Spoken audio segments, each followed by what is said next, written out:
we're gonna really get to know each other. I'm glad we didn't have our tacos yet. All right. All right.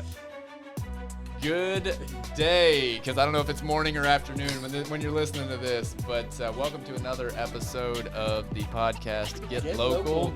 As you can see, I screwed something up on the microphones, and so Michael and I are going to be sharing one. So I'm JD Mixon, this is Michael Hazleaf, and we're really excited about today's interview. We'll get into that in a moment, but first of all, don't forget, like, subscribe, do all the things to find us. You can find this podcast anywhere and everywhere online. So if you're listening to it on say Apple Podcasts, make sure you check it out on YouTube as well, because, well, I mean, you want to see us. Let's just get real, right? Like, that's what this is actually about. We have a face for radio. Yeah. We have a face for radio. Go ahead. Who are we talking to today, Michael? Today we have a very, very special guest, Sheriff Noel Stephen.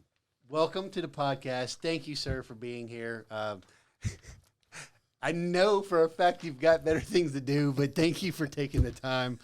I think he's had better time watching us try to get set up. And the energy is something to see. I mean, the folks that are watching this are just missing out, by God. I think the sheriff actually said he would do better to record us trying to set up for this than the actual podcast. I think there's some money to be made there. We can stimulate the budget that way. We were expecting a 15-minute setup, and 45 minutes later, we're still not actually working correctly. But hey, we'll get there. Yeah, we just love being close to each other. Yes.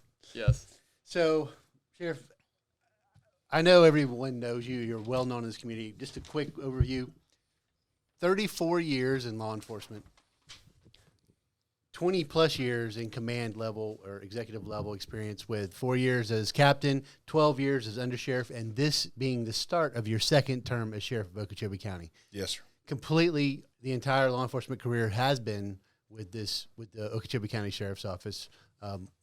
Multiple classes and everything you've done to get where you're at. So I had a quick story that someone told me the other day.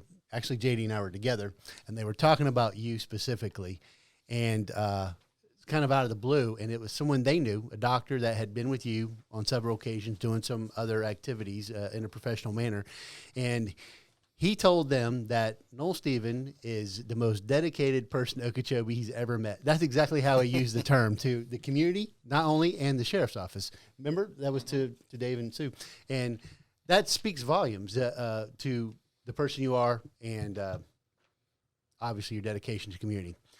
We have a lot of things we'd like to talk about, but before we get into what we want to talk about, JD has our hard-hitting questions. We like to get those out of the way right out the gate. All right, let's do it. All right, I want to start out and give you 15 seconds to make sure everyone knows that there is not an S at the end of Stephen.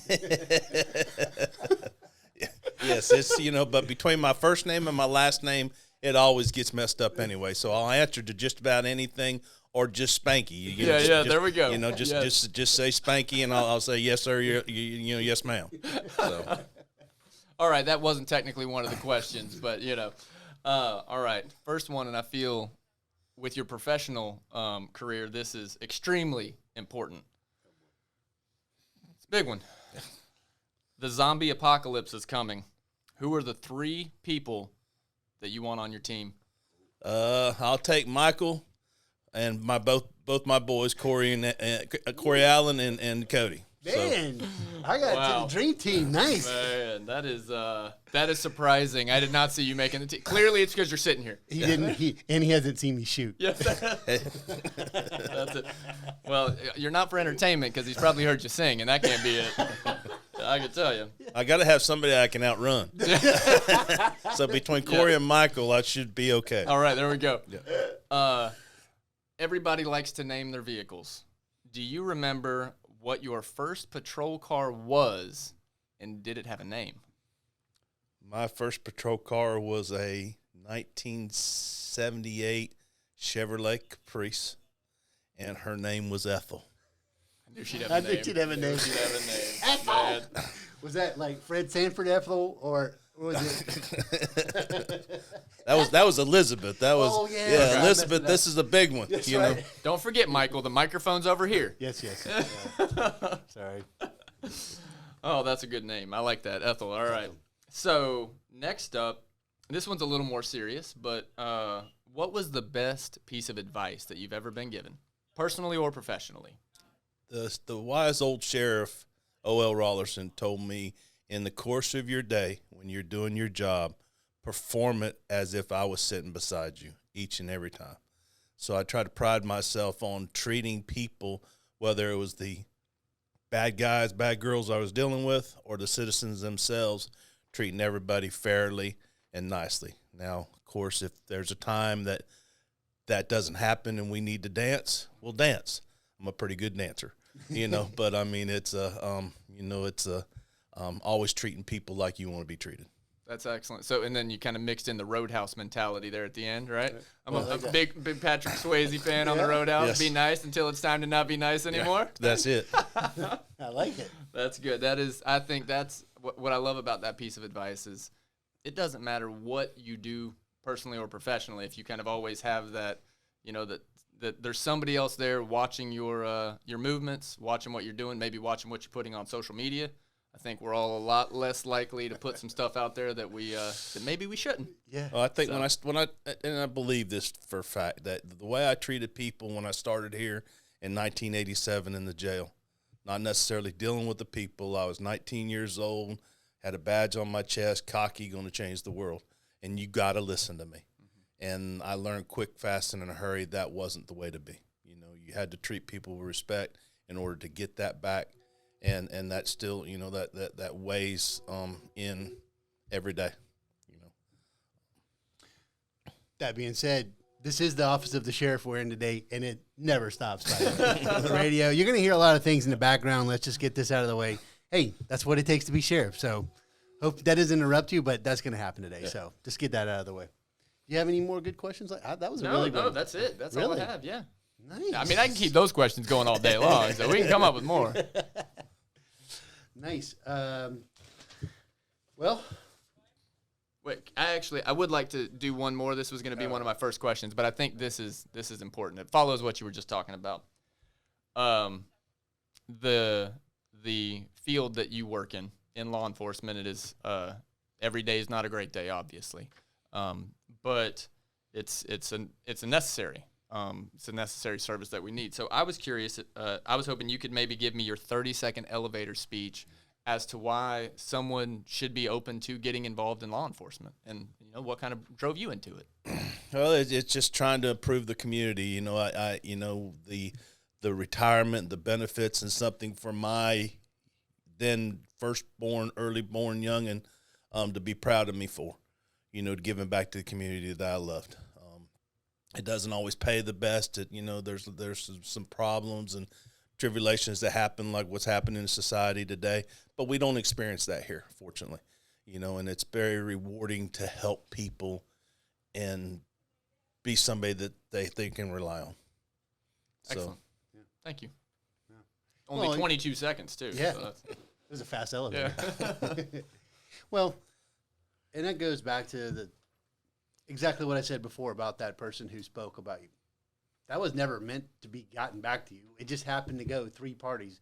But it shows. It shows in what you do to be able to help, to do the things you can do in this profession and truly help people. Absolutely. That's my really JD look, just in case everybody needs to know that one. Why we're here today, like I said, there's a lot to talk about with the sheriff's office, and I'm hoping to get to cover just the highlights of community involvement in 2020. But I've had these conversations, JD's had these conversations, people that aren't in our normal governmental circles only know what they hear from newspapers, stuff like that. Big topic of discussion right now, jail expansion. And I was involved briefly at the end, and this has been years from the get-go. And I know it wasn't just recently or last year. So I was hoping you could walk us through what the need is, why we need this, when it started, and get us up to today with everything that you know. I'll take you back to probably early 2018. The economic downturn had started. We were in it neck deep. The jail population at that point was 309. I remember the number like it was just yesterday. In our county jail that we have in Okeechobee County, we have 232 beds. At that point, we had only 24 beds that were assigned for females. There was a shift in our jail population that took us to that 309. Now, as I said, we have 232 beds. So we had to put inmates on the floor. We had to put them in creeks and crevices that we had, and it just wasn't a safe environment. I mean, we've had, our jail was built in 1985, started in 1985, and we occupied it early 2000 or 1987. Right. So I'm coming across the street with 45, 50 inmates, and I think it was 165 beds at that point when we first came to this facility, and then we double bunked and increased. So we're going to the 232 beds. So having 309 inmates made it problematic to try to take care of them properly. So, yes, sir. I have a question. 2018 or 2008? Oh, I'm sorry, 2008. Right. Yes. I thought it went Yeah. back further because Yes. I remember. Okay, just Yeah, wanted to clarify. I You said apologize. it is 2008. 2008. So seeing that need, talking to some of the county commissioners, I was in the number 2 seat under then Sheriff May, and how do we achieve expansion? What's the process that we need to do? So I convinced Sheriff May into spending $16,000, and we got a feasibility study done by a company that experienced in jail expansions and the need thereof. So they came in August of 2008, stayed with us about 2 months, prepared a report that we presented to the then county commission. At that point, it was taking our 232 beds, adding 2 pods, exactly what we're talking about today, and it was a $25 million project. That was in 2008. 2008, August of 2008. Of course, then in the economic downturn, it wasn't feasible. It wasn't affordable. And I said, I agree. But my concern is moving forward. We need to identify this as being a need. This is something we need to prepare for because our facility is aging. At that point, 2008, we were sitting on a 20-year-old facility. So that really did not gain a whole lot of legs, if you will, from 2008 moving forward. I started a Public Safety Coordinating Council, which is a statutory obligation for Okeechobee County, that all the players to be in the judicial system, the jail, the judges, the prosecutors, the defense attorneys, everybody involved in that circle gets on this Public Safety Coordinating Council, and they meet monthly, and they review the jail population and what's needed, what's required, are we meeting our standards? Is the judicial process doing this right? Is it fast and is feasible as it can be? And evaluate those with all the players together sitting at the table. And it then came up again, the need for a jail expansion due to the fact that our daily population, I'd say 2010-ish, somewhere in there, our jail populations did decrease. And we got down to probably 260s, 250s, an average daily population. So the immediate need kind of went to the wayside. We even went down when the economic downturn really got into swing. We got down to 230s, 240s. May I ask a quick question? Yes, sir. I wasn't going in for a kiss there, Michael. I recall at some point in there, didn't you also make some policy changes, or maybe it was in working with the judges where you were doing things to reduce the number of inmates, like ankle monitors and things like that? That came on later, probably in the latter part of 2017, 2018. Judge Bryant came in. Judge Bryant brought the drug courts, which were significant in working on recidivism and working on the jail population to try to give the drug user, which was probably, and even stands true today, 85% of what we do every day, and the inmates are in jail for drug-related incidents. not for necessarily possession of, but because they're stealing.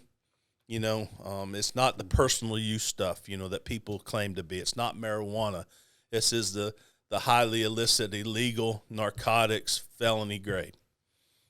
So it's just, how do we, the sheriff's office that only has, and we get the most dollars from the ad valorem, or we take all the ad valorem and then some in order to make our budget. But it's all prevention dollars. There's nothing all enforcement dollars. There's nothing in there for prevention. So how do we work on recidivism? If nobody else out there is working on recidivism, me as the enforcer, trying to, get everything done, I feel we're spending good money to bad. So we've got to stop that recidivism and trying to prepare the people to better handle the situations, to make themselves successful. Drug courts were a huge step, and thank you to Judge Bryant, now Clerk Bryant, for doing that. So we ended up with drug courts in juvenile court, misdemeanor court, and felony court, which was huge. So if we can save one or two from those, that's definitely a plus. And that helped with back to JD's question, that helped. You were getting into the early 2010s, 11s. That's when our population was coming down. Correct. So that continued to be the reason why we didn't necessarily move forward with a jail plan at that time. It enabled it enabled the commissioners to take the immediate need and focus, sadly, away from, this isn't something we can have to do today, so let's put it off to tomorrow. And tomorrow kept on being tomorrow. Tomorrow kept on being tomorrow. Here we are today, not wanting to spend $55 million. I'm not wanting to stand before the population or the citizens of Okeechobee County and say that I need or I want $55 million. But the $55 million that I'm asking for today was $25 million in 2008. That $55 million today, 10 years from now, is going to be $75 million. Wow. So I tried to get everybody on board to see the need for this to happen. When we started down this, we have done an excellent job with my staff helping to make this facility that was built for 20 years. We made it now last 35 years. But we are in a state now between our cast iron pipes that are eroding, that we can't even use, that we can't get to because it's under our foundation, to the light fixtures that we can't replace because of the problems. Our jail mechanical doors no longer are supported. We can no longer buy parts for our water. We've got 35-year-old fixtures on our water. We cannot control it. OUA loves the sheriff's office because that's how our inmates detox, is they can get under the shower as long as they want, and it's nonstop hot water. So we even in our houses, we can't stand under the shower all day. Right. Heck, sometimes I remember growing up, my two sisters took all the hot water, so I had a cold shower anyway. And a lot of people are like that. But that's how they detox, is just to stay in that hot water. So there's a lot of efficiencies that can be made and had to pay for themselves, even with our utilities.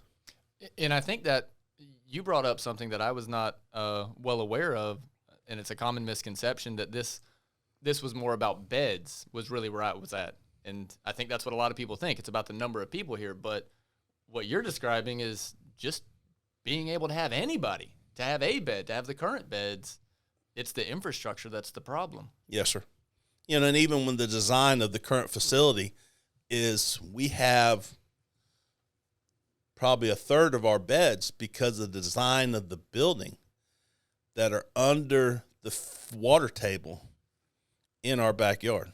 So when it rains, as it did 2 days ago, and we woke up to standing water in our yards, we've got standing water out back of the jail that we're trying to keep from seeping into the ground floor of our lower cells.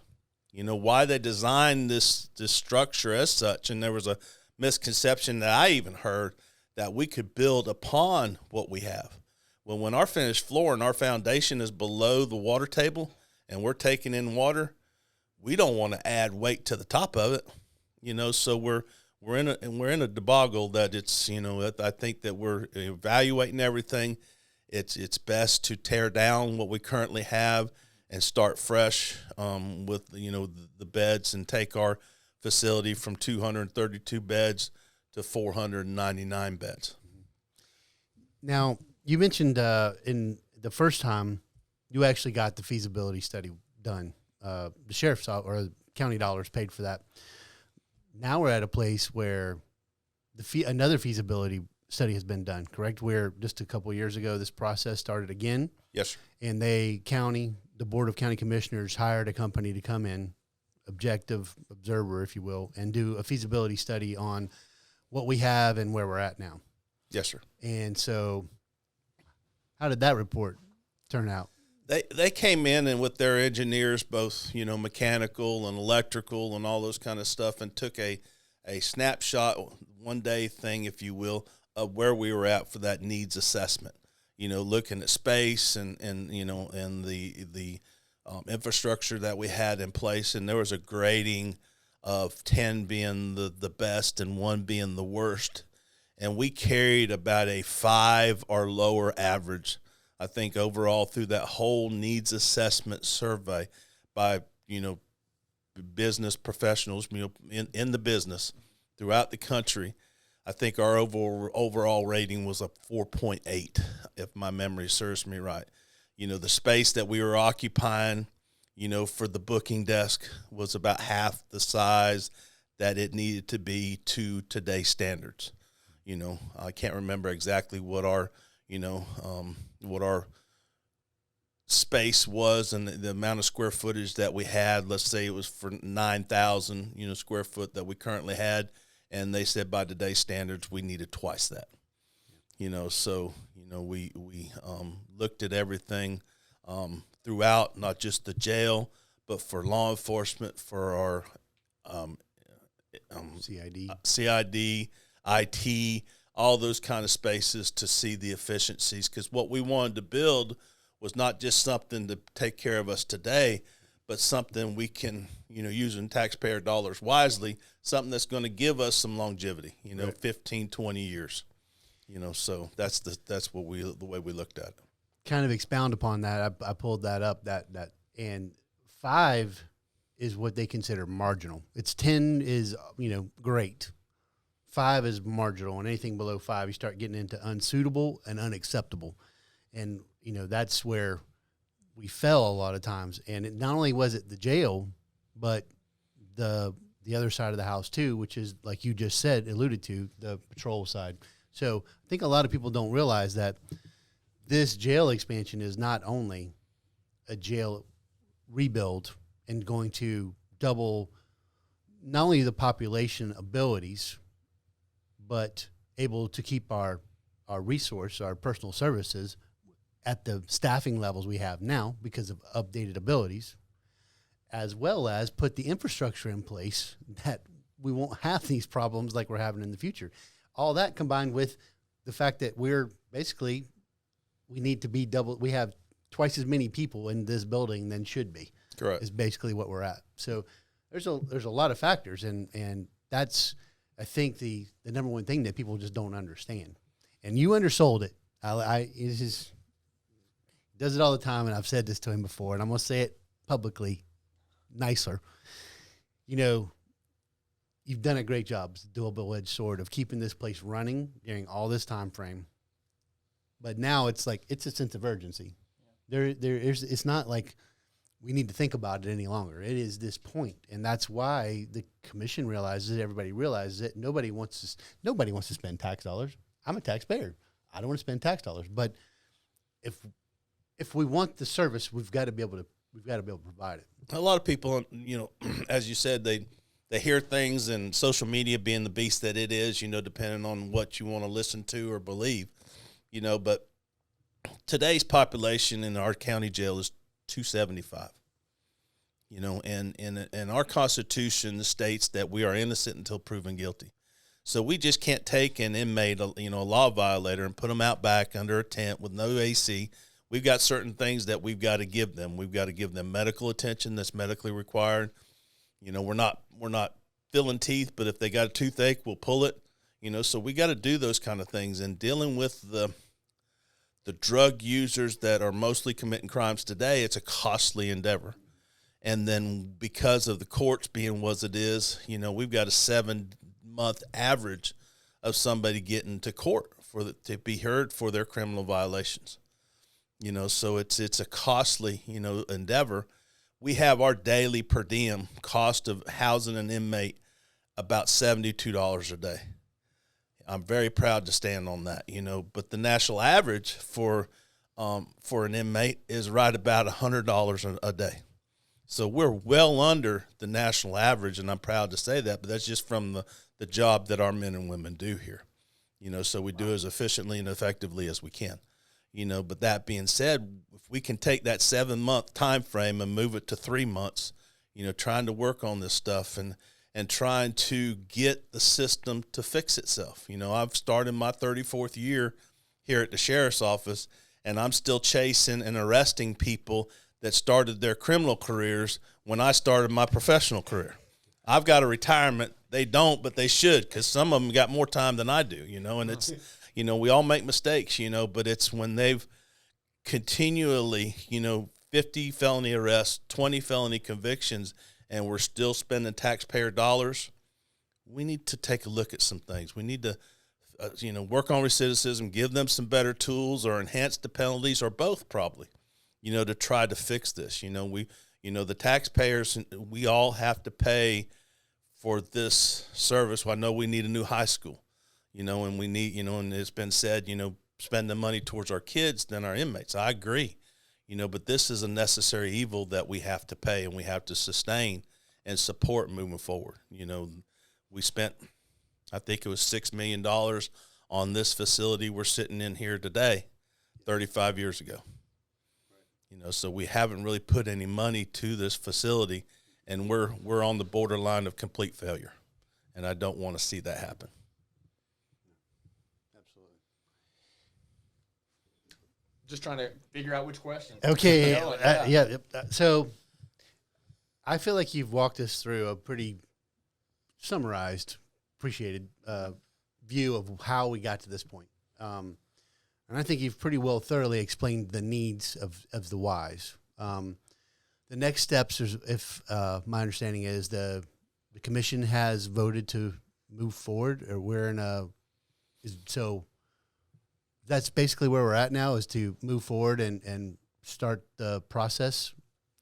Yeah, we started a committee at my request that, of outside entities, not just sheriff's office personnel, to take a look at who we needed to hire for an architect, who we needed to hire for a construction manager at risk, and then also look at what we needed to build today to last till tomorrow, 20 years from now. So this group collectively got together and they looked at all those things, and they helped hire the 2 individuals that are going to be our builders, and then they started looking at what we need to build. Not specifically, but as far as size, do we build it off campus? Do we build a stockade somewhere? Do we add upon what we have? What's going to be the most sense and economically feasible to do? Right. And all of those things, and the committee members of just citizens and laypersons in the community, economic council representatives, and other people got together with my staff, and they collectively looked at that, right. And it quickly went away building off-site just due to the cost, land acquisition, and support infrastructure that needed to be added to a facility such as this. It didn't make sense because, a half mile outside the main intersection, there's no infrastructure there to support it, so we'd have to bring it. It costs a considerable amount of money. So it ultimately resulted down into adding on to the current space.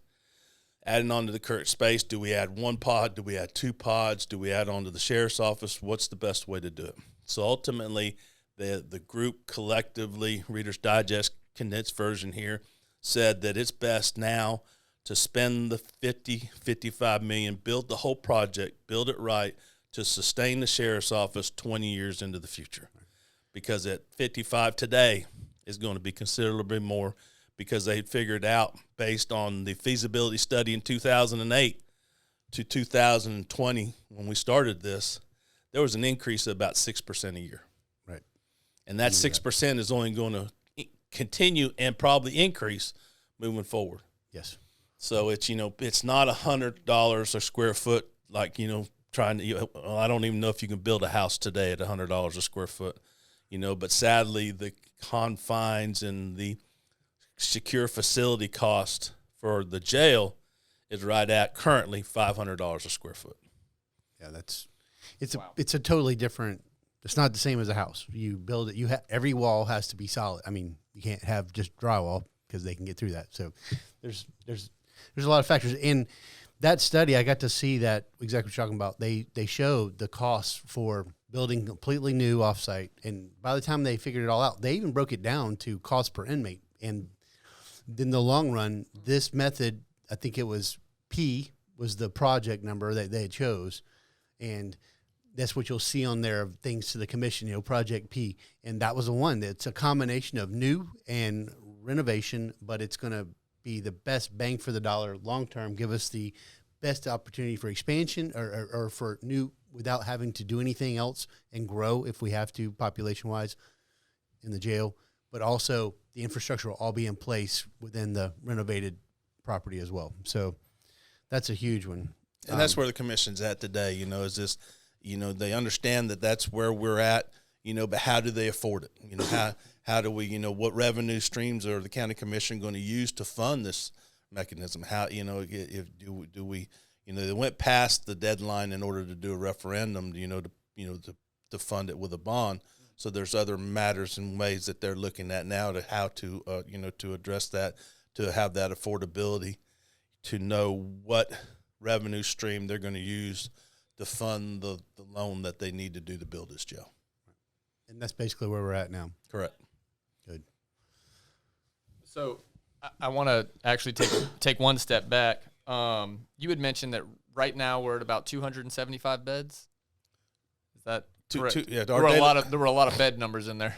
Yeah, today's population is 275. 275. Population is 275. So with the expansion, what would basically the population be able to be at, and how is manpower, like how many jailers versus then? What are those differences? Because this facility was built in 2000, in 1985, 86, the direction and the means to supervise the inmate was what they called direct supervision. So the style now is what they call indirect. So the officer stations are elevated. It's a dormitory, to where the officer station kind of like a airport. What's the word? Flight tower. Yes. So they're elevated, so they can see everything underneath them, and it takes less staff to monitor more inmates. Okay. So we're currently 232 beds. The new facility will be 499 beds, right at 500, and we need no additional staff to manage 500 inmates with the style that we're going to bring in with the new facility than what we have today already working, taking care of 275. Wow. That's huge. That's huge budgetarily because, well, if you look at anybody's budget, especially in government, personal services is your number one cost. That's our reoccurring cost, and that's, and as long as we don't have to add upon that, it's one thing to build $55 million, but if we had to double our, our correctional staff, and go from, 40 that's, 4 shifts of 10 that we have today and go to 4 shifts of 20, that reoccurring dollars, just huge. Yeah. Just expending capital dollars is huge, but once we pay it off, it's done. It's not reoccurring, and hopefully the efficiencies that we know will be coming will save some of the dollars moving forward in power and water as such. And so is the expected life of the new facility, is it typical for jails to have about that 20-year lifespan? That's the norm that everybody goes by. Okay. I think that also is a percentage. Like I know, like, that's kind of a weird analogy, but when you rate a crane for its picking power, it's like 80% of max. So I think that staffing level, or that not staffing, but the population levels are also a percentage of max. So it's a good thing. It's a good thing. In 20 years, this one was built for 20 years also, and we're year 35. And that feasibility study looked at that, with population, and it's pretty neat that when we go back and look at that feasibility study from 2008, 12 years later in 2020, and what those projections were in population and inmates and income and budgets for the county, they're on the money. They're on the money, So, I mean, it definitely says that, and the same individual whom I hired to do the feasibility study is our architect in this job. Nice. So he's been connected from day one, and it's great to work with him. Sheriff, I think we've covered this topic pretty well. I know there's a lot of people that are going to appreciate you taking the time to sit down with us. I know your time is valuable. Is there anything else that you've got going on that you want to talk about sheriff's office wise, or within the community wise? I mean, I got a list here of things you've got initiated in 2020 alone. Project Lifesaver. I mean, that's something that's huge. The bracelets for, that's just made for Alzheimer's and kids with autism, for us helping. The motto is making rescues instead of recoveries. And that's just one of, Operation Safe Return, Safe Space. I mean, all these things you've got going on. I know you got a lot in the fire, but I also know your time's limited. Is there anything you would like to close out with? I'd like to talking on that. I pride myself on, I can only be as good as the crew that I have underneath me. So I pride myself on not only listening to people, but growing those that are underneath me that like I've been able to do. I feel that our sheriff's office, although we're the enforcers, nobody likes to see us come. We used to be more popular in our communities than what we used to be years ago. But in Okeechobee County, that doesn't stand true. We don't follow those national trends. We're still respected here. There's not a day goes by that an officer's not getting their lunch bought for them or getting a drink. There's, still businesses that, like to see them come in there. And I like to see that, so growing these men and women and running the sheriff's office like a business for our community, for not just today, but for tomorrow, is what I pride myself on, so it's, I think it's just, we've got a job and things we need to do for our community. And I want to do that as best as we can. So I agree. And I think it's working. So can I take a second to get on my soapbox? Yes, sir. No, one of the first things that you said really hit home for me when you talked about trying to reduce recidivism and what can be done other than really just, putting somebody in jail. And, just speaking of personal experiences, I know that there's not a person out there that hasn't made mistakes and hasn't done things that could have ended them up, right here in this jail. And I think too often we rely maybe too heavily on law enforcement instead of doing some things, if it's to your safety, and of course law enforcement needs to be involved. But I think sometimes people are too quick to just say, well, I'll call the cops on you, rather than taking a breath and having a conversation and just communicating like people. But there's not one person out there, especially if you're outside of the walls of that jail, that there's not something you can do to help reduce the number of people that are having to go to this jail or any jail, and improve the lives that we all love as being citizens of Okeechobee and citizens of this country. Drug court is a phenomenal program, and it's so hard to call it Clerk Bryant instead of Judge Bryant. He's going to be judge for everybody. I know, right? And I've had the honor of serving on that board for a number of years, and if you've never been to one of those graduations, you need to go. It is amazing to hear the life-changing stories from some of these people. But just every one of us can do something to help other people get help. I mean, if you have a support network, that's the key. And if you don't have that, you know, people are going to get out of this jail, and how can they not go right back into drugs or whatever else they're in for? If there's nobody there to say, you know, hey, I can help. You know, maybe as an employer, be more willing to reach out to those people. It's not going to work out every time, but when does it work out every time for every employee, right? So I don't know if challenge is the right word, but I just want everybody listening needs to know there's something you can do. And sitting there complaining about it and complaining about what this jail is going to cost, knowing that you haven't done anything to help people that have had to be in it one day, that's just me. These are my words. But we can all do something to help other people and just take a minute to talk. Sorry, soapbox done. Okay, fair enough. You actually kind of alluded to something similar earlier, and that is we're in our budget, there's no prevention. And you talked about that. We're enforcement. Law enforcement. It's literally in the title. But, JD, there is no other resource. There is no, I can't call 911 and say, hey, I've got a person who I believe, you know, this is all there is for services. And that's the problem, not just Okeechobee, nationally, globally. I mean, you know, and so we are the only resource that people have. Now, nobody really, you know, well, some people, you know, have family and stuff that have gotten down the road of drugs, and then this is their only avenue left. I know for a fact this man's gotten calls, because I've gotten calls from families.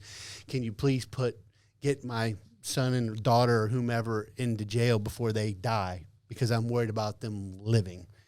But Sheriff alluded to this earlier, and that is there are no dollars out there set aside for prevention, the precursor for us. And that's something down the road I hope that we could maybe have a longer tabletop discussion about. I know that's a in-depth thing, and there are some things out there. You mentioned drug court, these things that once it does happen, that it does help with recidivism. We've seen the benefits of that, and so anyway. You have me on a hard time limit, so I want to make sure I see the numbers ticking away, and I don't want to hold you up, because I know you also have a very special back to community orientation, a very special 1 o'clock, and I do not want to be between you and that young man. So, any final thoughts, Sheriff? No, I appreciate the time, and I stand, you know, as your sheriff. You know, it doesn't have to be in this venue. You know, if you got a question, the door's always open, my phone's always on. You know, and if you don't understand, you know, I expect you to always agree, but get your facts. You know, let's get the facts, and there's a reason, you know, that we're doing it. You know, and it does take as the old adage says, it does take a village to raise a young'un. You know, and the better we work together, the better we communicate, the better understanding that's going to be had. You know, once again, we don't always agree, but there is a reason and a method to the madness as to why we do what we do. So in today's time, I think we're too quick to jump to to what we think is right, and you know, it gets us aggravated, angry, and that's not always the best. So. Thank you again. Yes. Anything else you wanted to say? Hey, we hope you enjoyed this podcast, and we hope to have more really soon. We're shooting for more than once every 3 months, by the way. And I just keep coming closer and closer to JD. He kind of freaked out by it. I like this one mic thing. It's a lot of fun. The glare off your head, it's just nailing me. Wow. Nailing me. All right, so don't forget, this is the Get Local podcast. Like, subscribe, comment, Share. One day I'll remember that. Anyway, Sheriff, thank you so much. Really Thank you, appreciate your time.